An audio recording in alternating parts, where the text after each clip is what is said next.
rolling the credits, showing where this was produced, who's in charge, who is in charge. I was going to continue a little bit from the last time that we were talking and see if you could expand your view regarding, if you recall, we were talking about the E factor and the E pool and the expansion of life. Everyone remembers, he asked rhetorically, since so many of you seem to enjoy it, the idea that the world is big enough for everybody. Can you expand whatever you got out of that into this? That the world, life, has got to be big enough to include everyone's E pool. Big enough to include the E factor in everyone's life. Big enough to include everyone's mistakes.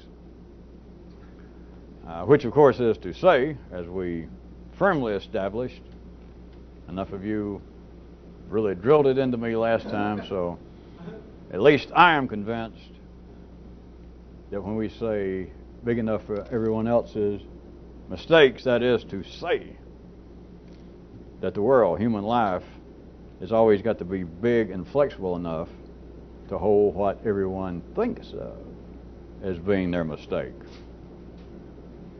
Which is, if we may now modulate and go up about at least a step, we'll take it into, let's say, B flat, which is to also say that life has got to be big enough. It's got to be capable of absorbing the kind of growth that's happening in man, in it, in life, so that all the ordinary CD couples have the total freedom not only to dance, twirl, do the dip, even stumble, which in some territories I assume would be what they would think of as being a mistake. Based upon what I sense is the widespread sudden enlightenment over those several minutes, consider it. Many of you seem to like the idea, which if we were in the business of trying to start some religion, or even better yet, a new political party, the idea that life is big enough for everyone is beyond any sort of makeshift axiom.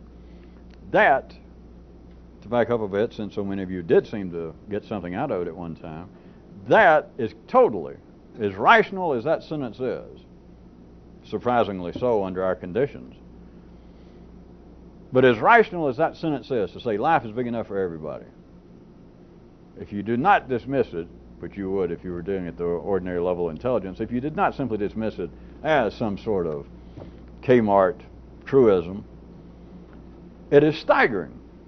Not because I said it, but it is staggering, as always, over the basis that the original, your local building side of intelligence, would never perceive that, cannot hold on to it, because it literally goes against that which is a operational part of life growing. Part of life growing is simply the kinds of things that religions, common sense, philosophy condemns. That is, that at least half the world is playing on the wrong team. That no matter where you are, no matter where you came from, you are sitting on the side of the University of Tennessee, and over there, the rest of the world, I don't know which is worse. It's either Clemson or it's the Iraqi army. This being circa 1990, at a particular interesting time. Has everybody noticed how alive life is right now? How excited many people are? I know they call it patriotism, etc. Well, if this ever survives on tape, this is August of 1990, and by all commentators and news analysts, we are posed at a very precarious time. But now, see, ordinary people would say, well, it's some kind of patriot. It's energy of life. Notice how many people, and I bet some of you, I won't ask you to raise your hand, the prospect suddenly of being able to, it's not the way they think about it, it's not the way energy flows in life, but to be able to actually be able to go over and kill your fellow man. Or conversely, maybe you can get killed. It is a big thrill. People become alive. While still, at the higher end of the nervous system, being driven to condemn. Oh, these are perilous times, and humanity's got to get past this. And the same people that say that, down lower in their nervous system, there's a thing that goes, I wonder if they'd believe that I'm still just 38.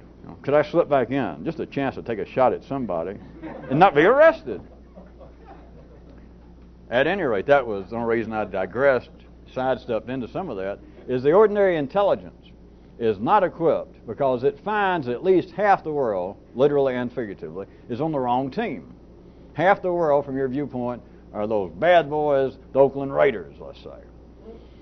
Or it's the mask guys in professional wrestling, whereas you're trying to live decently. You and your kin are trying to do what's right. You are trying to please the proper gods. You are trying to fulfill the proper urges in your own DNA.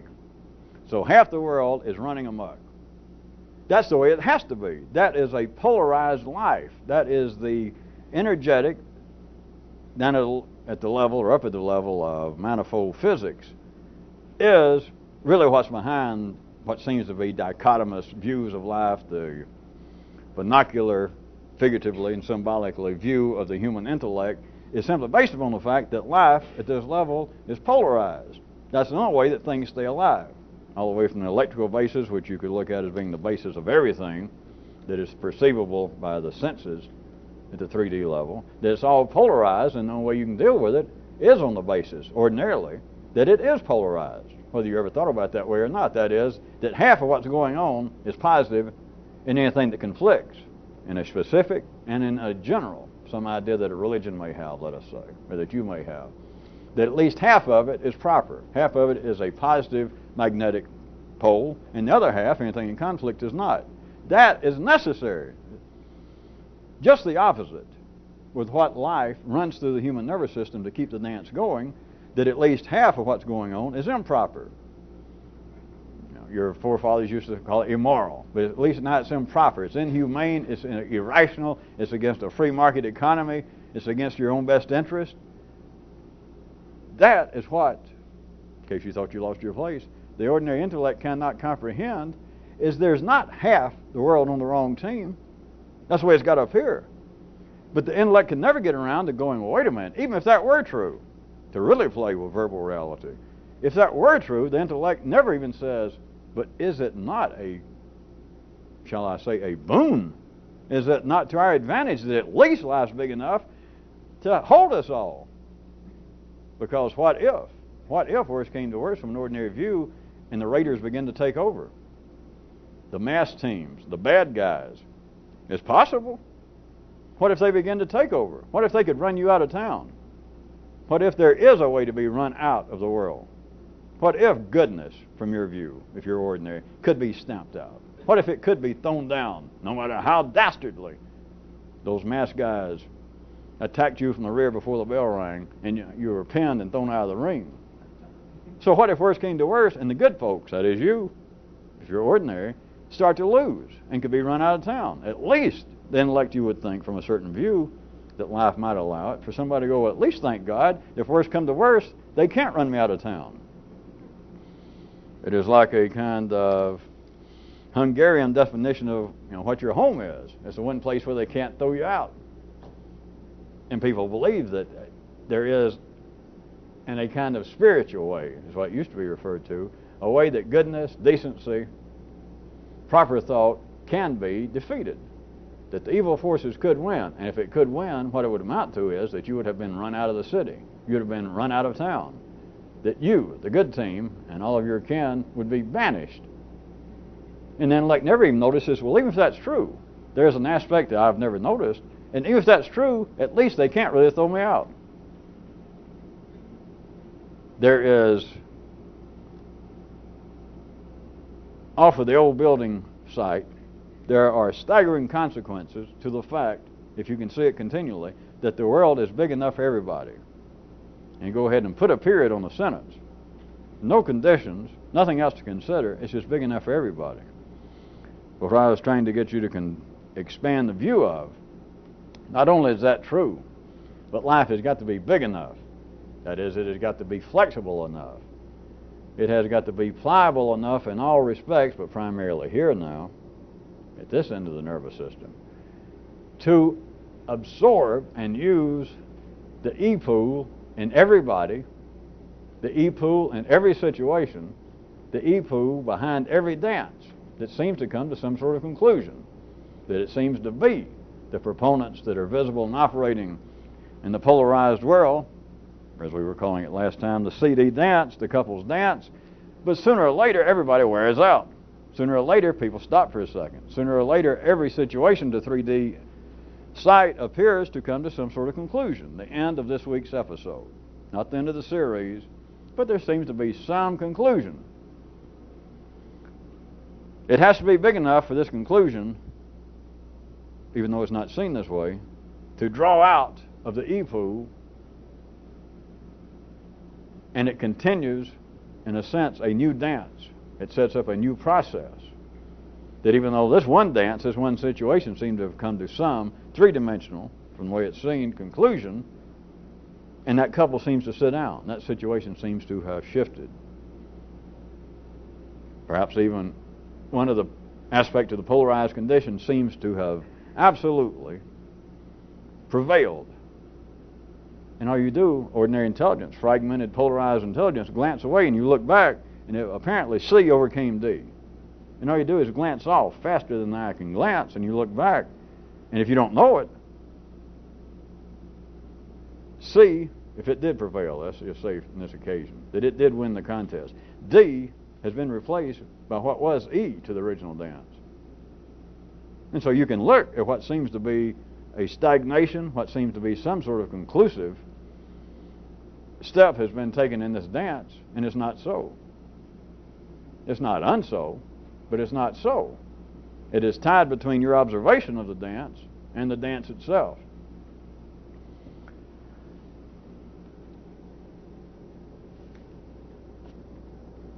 Also, you might consider, if you need to, again, from a different kind of view, the always preponderance of the reports, the news, the gossip, but the reports of mistakes. There's very little of the so-called movement of information, that form of energy, that has to do with successes, with who won the dance contest, who tripped, who turned their ankle, who made an obscene gesture to the band. It is the reports of mistakes that is the basis of the ordinary apparent. Flow of information, flow of news, of what's going on, is reports primarily of the mistakes. Reminding you again what people call mistakes.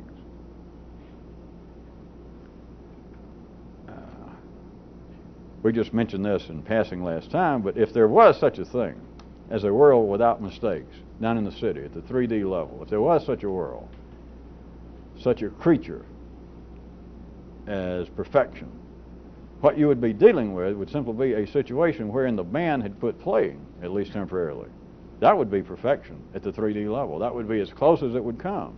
Not something that the participants had done. Not something, some change in the music. It would simply be,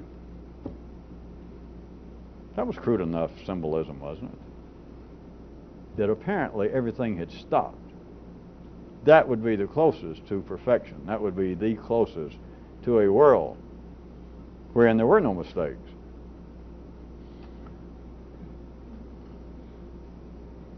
And, need I add, contraire, that mistakes are proof of success, if you can see beyond the ordinary level. Mistakes are evidence that, again, life has, in some situations, some local dance, reached some to it, not to you necessarily, but reached some satisfactory conclusion. That some situation has about danced itself out for the moment, or maybe the band has stopped for a second and went, hey, let's take 5. And this has nothing to do with what's going on out there, and it has nothing to do with you. It has to do with the connection between the perception of what's going on and the perceiver. You have got to be able to take into continual account the polarization of you and what seems to be not you, the perception of what's going on. Then, if you could hold such a perception, I was suggesting that the idea of mistakes would no longer be mistakes. It would be absolute proof of success. That life again has not tripped. Life again has reached from some view outside the ordinary it has reached some satisfactory, for the moment, conclusion to whatever the hell it was going on. It doesn't matter what it was going on. But from one of the views, when it seems to reach some conclusion, when there seems to be a C and D, when there seems to be a couple, that is a phenomenon occurring in a polarized world, there is no such thing as a monopole occurrence. There's got to be a dipole. There's got to be a C and D couple, X and Y couple, Fred and Mary, Ginger and Fred, just to give the man his due. There has got to be the operations of two. And from that, when it seems to reach a conclusion, not only is one person going to feel as though one source of energy, one of the crossroads,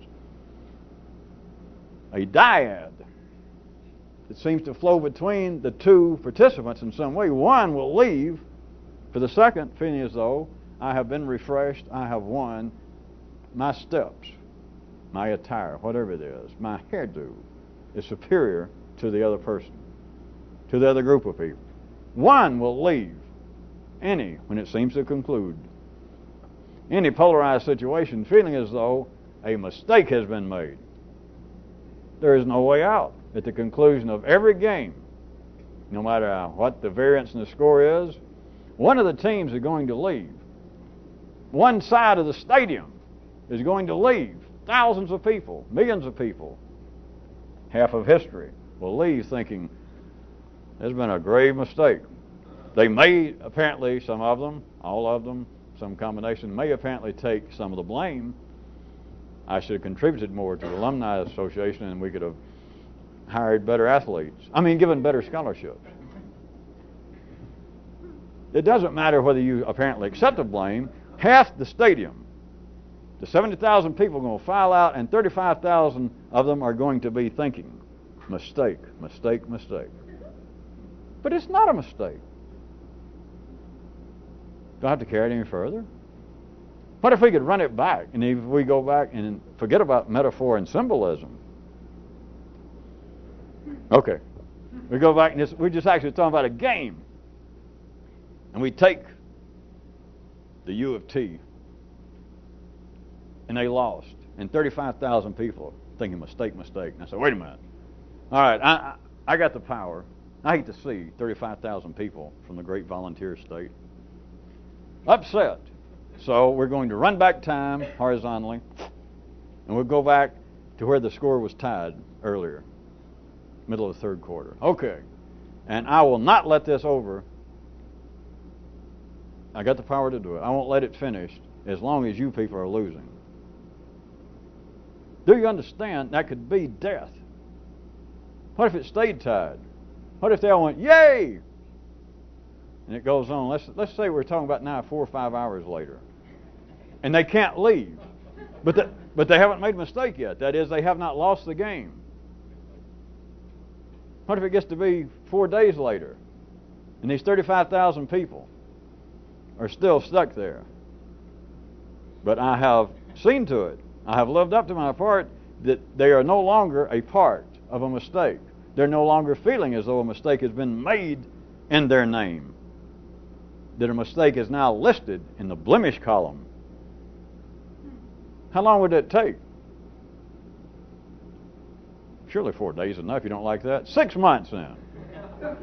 Do you think that probably some goodly percentage, that's Alabama mathematical talk, that some goodly percentage of those 35,000 might try to find me and say, we decided a ball game, the score is not, perhaps we overreacted earlier, 6 months ago, when, go ahead, let us lose. It cannot be backed up. That can't be done for one reason, because no mistake was made. And that if you could back up and undo a mistake, you would commit mayhem. That is, you would kill somebody. Not just necessarily literally, which would be the least of it. But if you went back and could undo everyone's mistake, as they call it, that is, as life makes half the stadium perceive the game is being played in a mistaken manner. And of course, once the gun goes off, the bell rings, the whistle's blown, it's the end of the game. which of course is part of what makes sports attractive. Once that's over, somebody, half the people, half the players, half the observers, half of those who think they're interested, half of those who read the score the next day, no matter how brief and ephemeral is their or if they talk about it for weeks, it doesn't matter. Half of them are going to be living with a mistake, the cloud of a mistake. But if someone could take all the mistakes in the world, as they call it, not you or I, as life makes people perceive mistakes. And we said, now that we have all this unsightly power, that we can undo everyone's mistakes at no expense to ourselves, why not? And clicking our heels, snapping our heads back, we undo all the mistakes. What would happen? Life is not going to allow it, because what would have happened was you would have sneaked into the bosom of life and gone, because they were not mistakes. It was and there are many, many ways to look at it, many, many ways to describe it, but it was a temporary conclusion, as far as life was concerned, a satisfactory one, to one dance. The band's taking a break. The couples need to change. Two people, two sources of energy, two particular energies. A situation whereas in everything in the three-dimensional world that is always polarized, it's got to continually shift. It's got to change. There is the appearance then that something has stopped, that someone has turned the coin over, someone has changed the scoreboard, and every time that happens, somebody feels a mistake has been made. But the mistake is drawing in new energies, relatively speaking, from the E-pool of what appeared to be the dance going on, the game going on. All right, try it another way.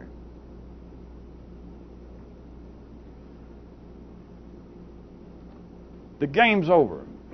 The University of Green versus the University of Orange. 35,000 people walk out cheering. 35,000 people walk out the other side.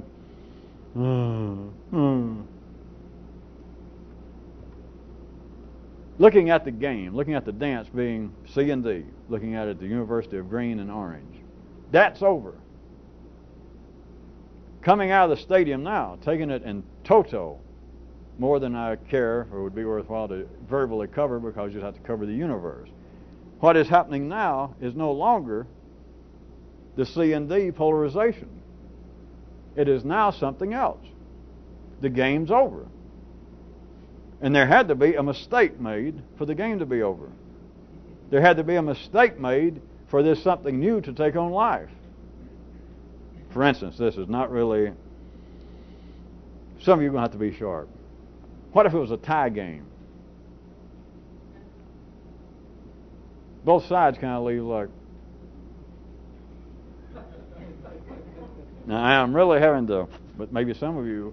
It would almost be, not really, because that's not possible, but it would almost be a dance got over and life, through man, did not go and breathe life into the E-pool. That now the progenitors of you did not crawl out of the water and the little quick amphibious dancers come out and turn into full-blown humans. If there are no losers, there's no new life. If there are no mistakes made, as they call it, as life makes humans call it, if there are no mistakes made, there is no new life going on. That is why it's beyond just a cute non sequitur to say that contraire, that mistakes are proof of success. They are, based upon what life makes man call them. If anybody's interested, you can, if you know how to see it, it's worth 2 or 3 seconds probably of your time. 30 or 40 seconds. Religions, philosophies, poetry is replete with obscure references. It was not their job to understand it. And life was not trying to talk that directly, but there is a virtual cornucopia of big VC of references to this. But it comes out at the city level as sounding as though it's some sort of encouragement that, well, just because you're down and out today doesn't mean that you'll be down and out tomorrow. That a quitter never wins. When you're down and out, lift up your head and shout, I'm down and out. No, lift up your head and shout, tomorrow's another day. You know, I will persevere. I am woman.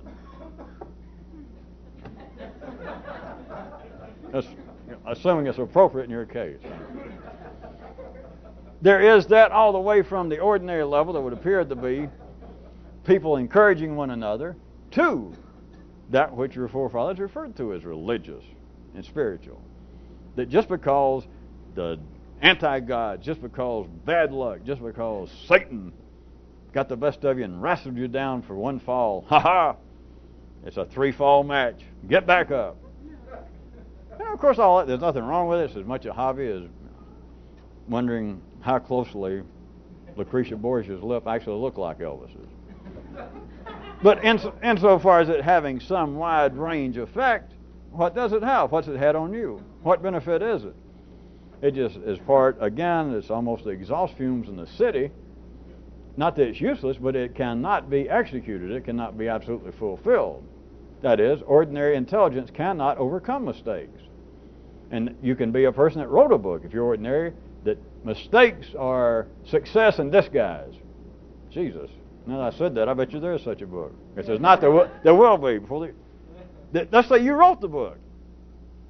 But you do know this, without it being any form of attack, no amount of sarcasm having to do with ordinary life. A man could write, or a woman write such a book.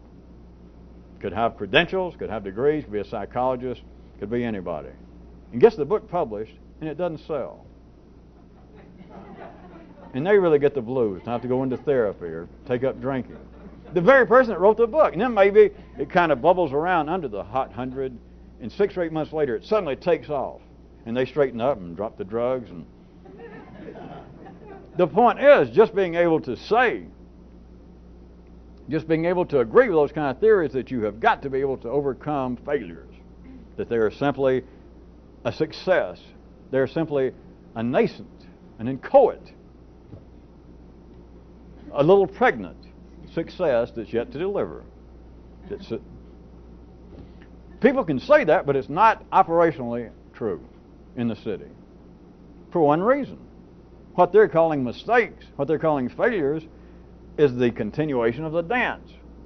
And so the idea that, well, successes can be made out of failures. They cannot. But for one good reason.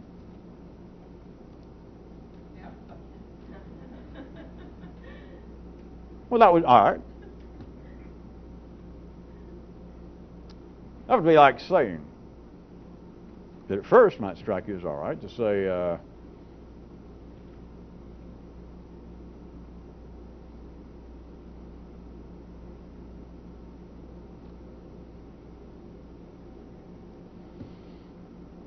Neoskin pocketbook could actually be made out of unicorn hide.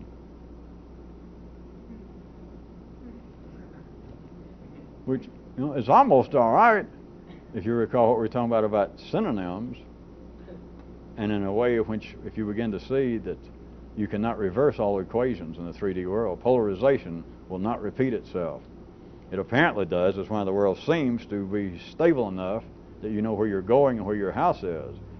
But when the polarization reverses in situations, it does not absolutely ever, it just cannot duplicate itself perfectly. The flaw, of course, for those of you who majored in logic back at the DeVry Institute, is that something that you could make out of a skin of one animal, you could certainly make out of another, except the example I made up is, yeah, you can, except there's no such thing as unicorns. Aha! So successes can be made out of failures. That's true, except for one thing. There are no unicorns. I thought we were talking about successes and failures. We were. The only way, which is completely impertinent at the ordinary level, but the only way, speaking now, out of the ordinary level, that someone could use what is normally referred to by your own old nervous system, your old intelligence as failures. The only way it can be used is by understanding, or mistake, is to understand what it is and what it is not. You could even look at it as being another definition. God knows we need another one. Of what a civilized man is. A civilized man would be a man who recognizes mistakes for what they are, which is not mistakes. That would be truly civilized. There's no way, if you're attempting to pursue a course outside the ordinary level of intelligence, there is no way to learn from mistakes, to learn from errors, except to see what they are.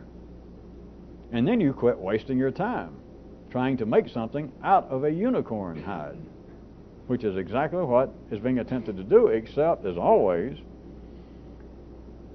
nothing is wasted, to say the least. It is the height of efficiency. Just imagine how life has people beating the bushes continually. Life keeps changing what appears to be the name of the game, and has people apparently pursuing other things, but it has people running, beating on bushes, hiring other people to guide them, buying books, just so they can move forward, that is, and do some of the things that they're doing now, except do the services, make the goods from unicorn hides. And of course, then you're sitting there saying, yeah, but there is no such thing. So? Look how busy it keeps everybody. And don't anybody imagine that you could use unicorn as a synonym for anything else. No.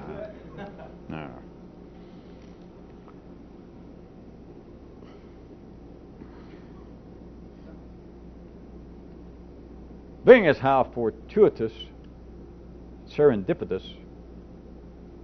coincidental life is,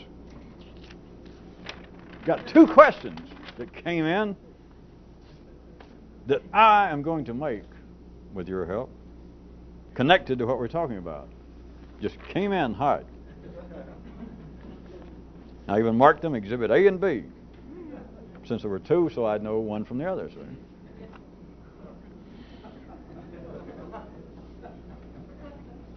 Allow me to read you parts. Now, I'll edit as I go, but the parts.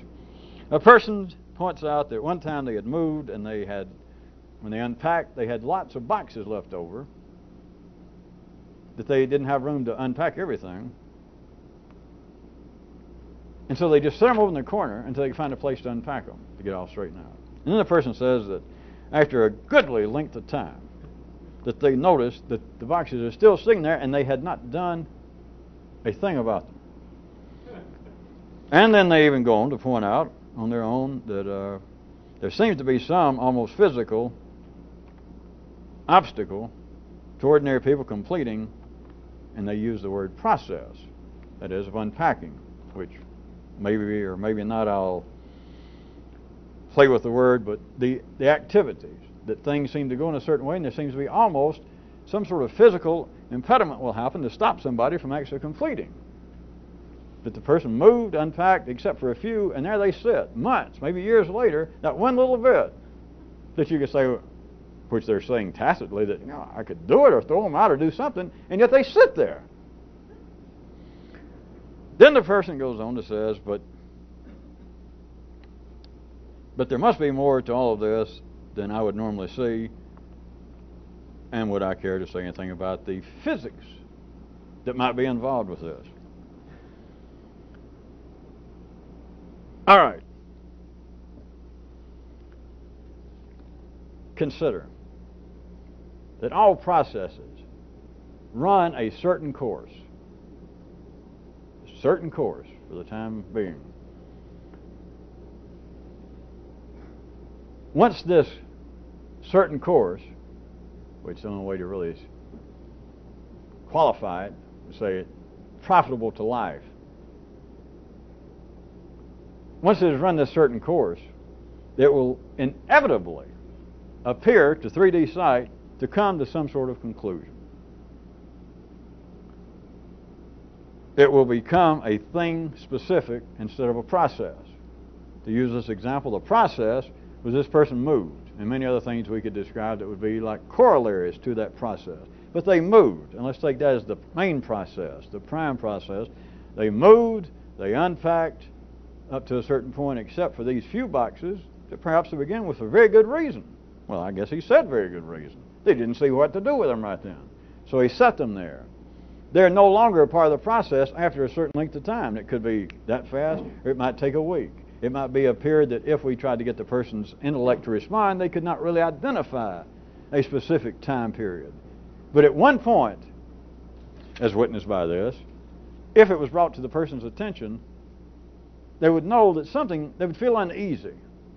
That, is that not the stuff I helped you move back last year, first of the year?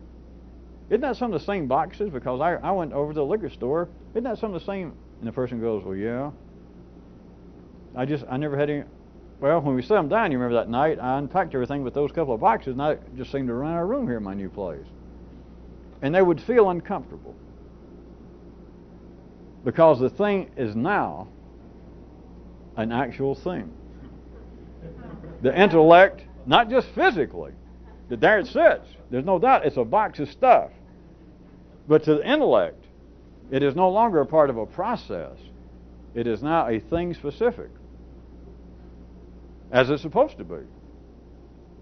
The process, for reasons that are certainly not potentially beneficial enough for me to try and dissect it verbally, is why I just said, you just got to accept. It could be so minor on some sort of relative scale, but you've got to just see, or start off on those bases, that for whatever reason, life, having you move, is of little consequence as that may have been to life. It also got to the point that it seemed to be of little consequence to you, that it took you days or hours, and you're hot and you're tired, and you moved and you faithfully unpacked everything, and you'd already said to yourself, or maybe the person helping you, I'm not going to bed tonight until I get everything unpacked and put up here, because I don't get up tomorrow, my first day here in my new apartment, and all this junk here. So if you get too tired, you can go ahead, but I'm going to stay up and do it. And then you didn't. And so you felt as though, well, that's all I can do. What I was suggesting that you start as a verbal operational springboard is that for whatever reason, life found that this one little process had gone far enough. Life did not force you to stay up, to go, wait a minute, I'm not going to bed, I'm about to die, I'm hot and I'm tired, but I'm going to stay up until I rearrange everything here, until I find some nook or cranny to put this stuff. I am not going to bed and leave these two boxes. I'm down to just a few things. No, I'm going to stay up and do it. Life is like it had enough. Whatever was going on, life had enough energy transformed and transferred, and life let the process go. Apparently let you go. You apparently, if you're ordinary, let you go. Not you go. You go.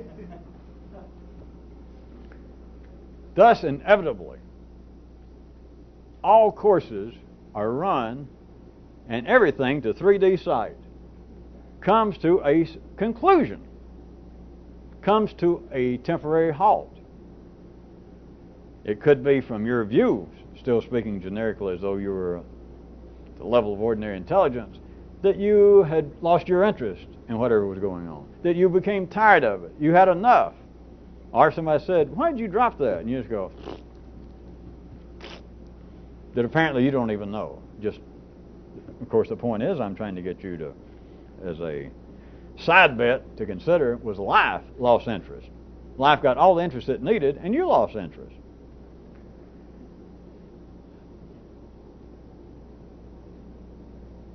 This is not only the situation, apparently, as I said, will inevitably happen, that it will have run its course and life got what it needed out and turned you loose from the situation. Not only that, but there's a sort of a further consideration that this is the proper operations of polarized, fragmented intelligence, because the processes cannot go on forever. Every process, that is, everything that drives the intellect, every electrical burst which is going on as long as you're alive, that's running through the nervous system and getting to your brain, is polarized, and everything that it perceives is based on a process. But for it to then put its little grimy, and I know your beautiful, clean brains are not grimy, it's a figure of speech. For it to grab the process and be able to think about anything, it has got to cut the process into things specific. And to cut them into things specific is never into one thing.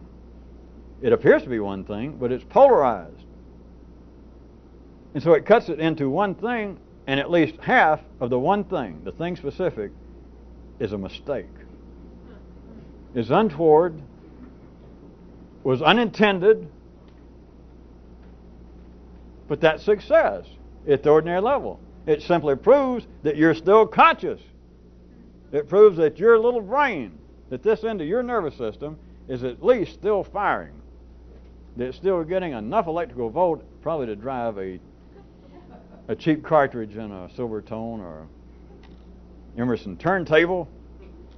And you've got enough chemicals still in your brain that could maybe mix up a bicarbonate, an egg flip. It is proof that you're alive at the ordinary level. But the proof, although it's not seen as that, is based upon the polarization that half of it is unfavorable.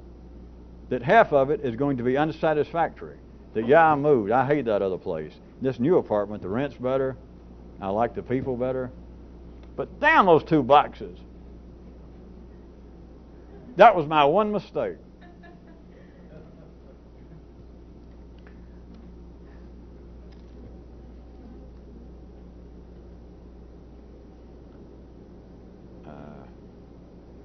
This may be obvious to some of you, but just a little bit further with this one, or that part, is even when you see at the ordinary level that your intellect looks upon a process that seems to have come to some sort of at least temporary halt, and it seems to your intelligence, to your mind, to be unsatisfactory. That is, the boxes that I never unpacked. To you it's unsatisfactory. To you it's a mistake. To you it's a lack of energy, lack of wherewithal. It is simply a mistake, an error on your part. To see any sort of conclusion in such a manner, and for your own mind at the ordinary level, to register a complaint about oneself, about one's energy, about one's resolve, is to see that the processes themselves, that is, the complaints, the boxes, the unfinished process in which you were at one time actively involved. Your complaints about you, let's make it simple. That, that's the story of my life. I mean, that's just a small example. That's a metaphor for my damn life. The complaints are not complaints. Well, any more than mistakes are mistakes. The complaints, may I refer you back to the 70,000 people walking out of the game. Instead of football, they were playing moving. 70,000 people come out of the stadium, and you look over, and 35,000 of them didn't unpack all their boxes. And they're complaining about it. Or at least if you said, all right, all you 70,000 people, did everyone unpack? And 35,000 of them, more or less, are going to go, damn, I wish you hadn't asked me that. I think in the city it's known as feeling guilty. In other words, they're complaining. But do you see their so-called complaints? Back to where the earlier symbolism I was trying to use of that is now started something new. The game's over. The moving's over. And them coming out, and half the people, I holler, aren't you 70,000? Did everybody unpack your boxes? And 35,000 of them go, yes, we did. And of course, they assume that whoever was asking them this, which would be life, went, good little people, good little movers. And then the voice goes, wait a minute, how about the rest of you? And the other 35,000 go, oh, rats. And they got complaints. You know, boy, what's wrong with me? Do you understand the dance has changed? It's no longer the 35,000 over here who unpacked everything, and the 35,000 who didn't unpack everything. That was one game. But now let's take, this is not as simple as it is. But this is the way, if you can start off seeing it at the polarized level, take the 35,000, and I'm just arbitrarily jumping into the middle of the game and drawing out a new conclusion, remember, because we could draw out as many conclusions as there are people. But take the 35,000 who did unpack, and let's forget them. Take them out of the equation. And since everything has to be polarized, now we've got the 35,000 people who have complaints, who made mistakes, who did not unpack everything. Still got 2 boxes of stuff in the corner. All right, we can't have, that's not reality. It doesn't exist. It's polarized. There's some other aspect. We've done away with what was their polarization. So now what's the new polarization? And don't worry about what it is. Just know this.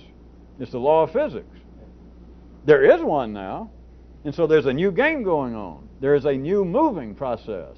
There is a new process going on. And that's between the 35,000 who didn't unpack. Of course, if you want a place to start, it's between the 35,000. There are many ways to put it. But it's between the 35,000 who did not unpack and their complaints about not unpacking. That's the new move. That's the new process. That's the new game. Life is still alive. Nobody made a mistake. There's no basis for complaint other than somebody made a mistake and they should complain about it.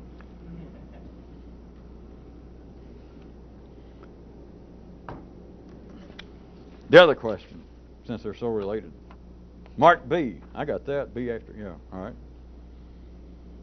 This one asks about, given the possibility that we brought up, erstwhilely, the possibility that words and emotions are alive, separate, living entities. You remember we went through that. Using man as the medium. If that were true, what would the words and emotions be eating if they were alive? All right. Now, the way I presented this, the way we discussed it before, was the possibility in the numerous ways in the last not too distant futures, past. I keep forgetting where I am.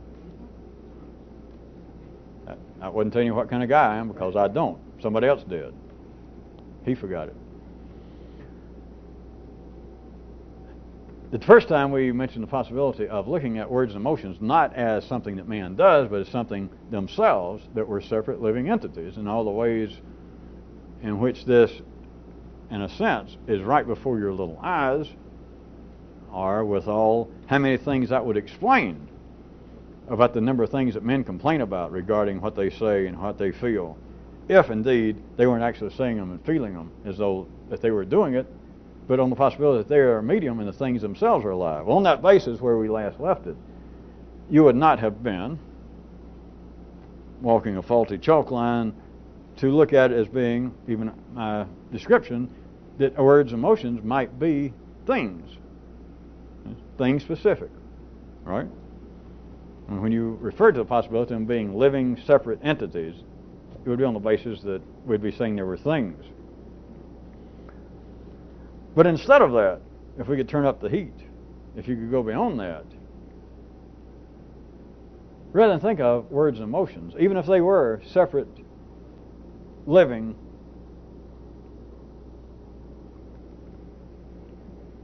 rather than being things, what if they were processes?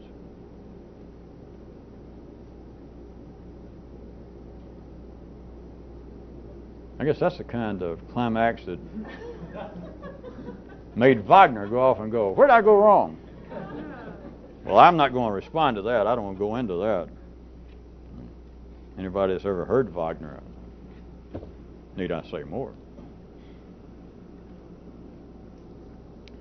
And don't have the Wagner Society come pick at us again. Bruckner, then. Neil Sedaka.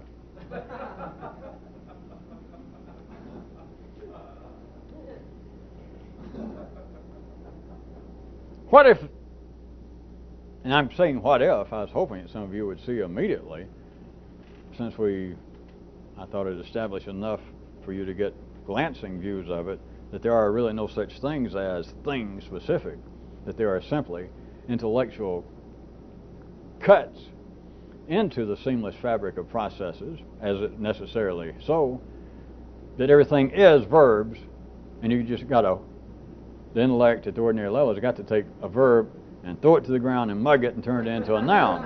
You got to cut it and turn it into a noun.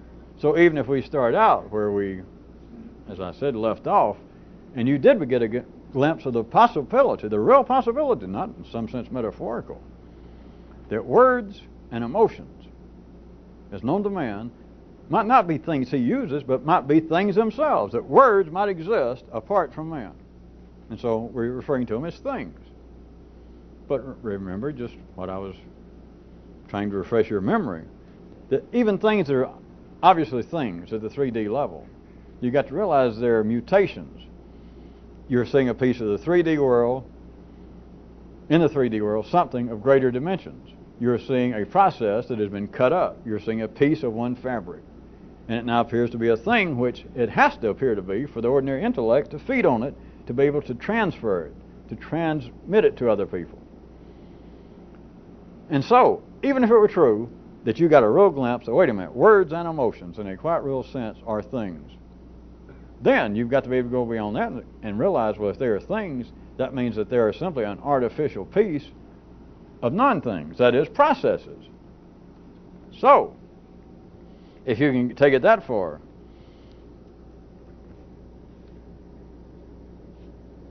then it would not be a matter of asking, the question was fair, it's not an attack on the question, it would not be a matter of asking what would words and emotions eat if they are alive and separate. It would not be a matter so much of them having to eat, but then you would have to see it as them being the processes helping to pass along the edible.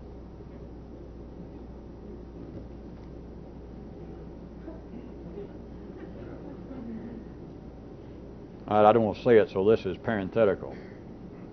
That doesn't describe in an operational, astounding manner human speech, human emotions. Close that parentheses quick. The person had another part to the question, also good. It was all tied together, but they end up asking, you remember what the basis of them saying, if emotions and words themselves were alive, etc., what would they eat? And then they go on to conclude by saying, and how would these processes, if they were, that is, of words and emotions being alive, how would they affect man? If indeed the possibility I presented to you that words and emotions were things, processes, outside of man, that man was the medium, if that were true, how would they affect man, these processes? Could I be so bold as to suggest again that you take another view of that? Rather than ask how would the process affect man, ask yourself this. Could you not say that those processes are man?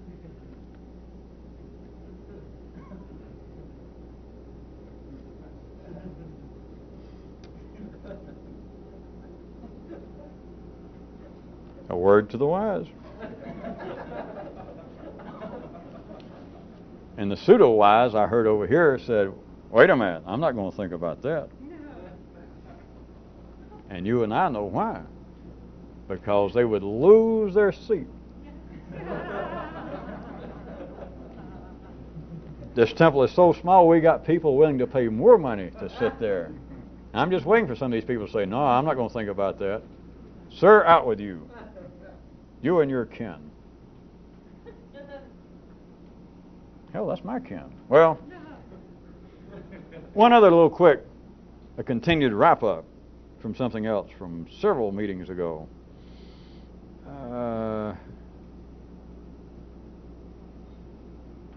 Remember we ran through for a greater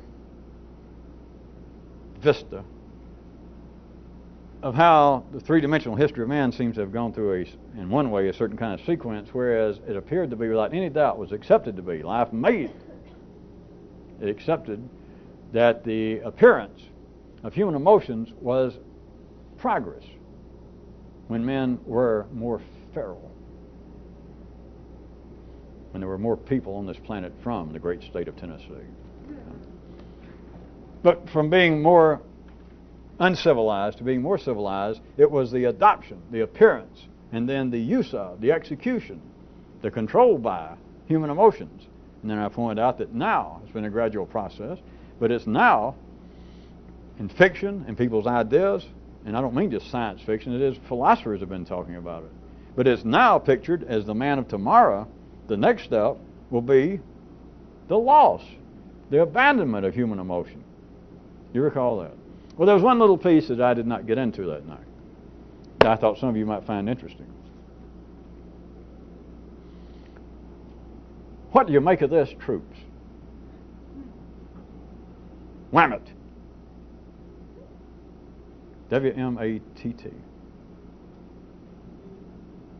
And an acronym a day will keep sanity away. What do you make of this? You're all familiar with this, that it's going on, that men and now women hector women about being too emotional. Nothing new, except it's sort of new for it to be apparently that women now joining in publicly, but continually railing against women that they are too emotional. And then, if you find a situation whereas a woman becomes, by their view, by their description, not mine, that they do become less emotional, do become more intelligent, don't hold your breath, you'll miss it, because immediately some man, the way it works out, it's not an attack on either sex. We're still talking about how life has moved this progression. Then you're going to have that same woman attacked for being too intellectual and less feminine. It is sort of a side race, sort of a side game outside the main stadium of humanity, developing human emotions, becoming more emotional, that is, the so-called human emotions, becoming more charitable, decent, compassionate. But now the picture is that it's almost as though life is hectoring man, that man is to himself at certain far ends of the city nervous system, saying we got to get over this. We can no longer be held by our emotions. Do you not see that inside the main stadium there's been this sort of small little game going on over there? Just like when between plays and we're in the huddle, it's like men didn't have anything else to do, and men turn on women and holler, "You're too emotional." As though history is hollering, "You're too emotional." But then here and there, if a woman does seem, still using their description, does seem to, all right, I think you're right, because there are women who nowadays say it publicly. Yes, we are too emotional. I'm too emotional. All women are. If we're going to ever catch up and match salaries and be able to hang out with the guys and spit and drink warm beer in the morning, we got to be less emotional. And if a woman here and there apparently does it, she is loaded up with what? Complaints. And many of them self-directed, but from somewhere, complaints like, Jesus, you've lost some sort of your femininity. But apparently, it was in reaction to what was perceived to be some kind of progress that she even thought, but all of the distractors, her critics, were saying, you'd be a lot better off if you and all women weren't so emotional. Now, get past any sort of idea of a cultural battle of the sexes. It's life. Be more emotional, and then say be less emotional. But I was just trying to give you a hint. Over here in this side game, when somebody apparently does succeed, what happens? The very people that were saying, waving banners and saying, your team would be better if you wouldn't be so emotional. And then they apparently get less emotional. And the same, instead of the 35,000 people hollering, yeah, you did it, they go, Jesus, you lost something. Something happened. A word to the wise. Even a finger to the wise.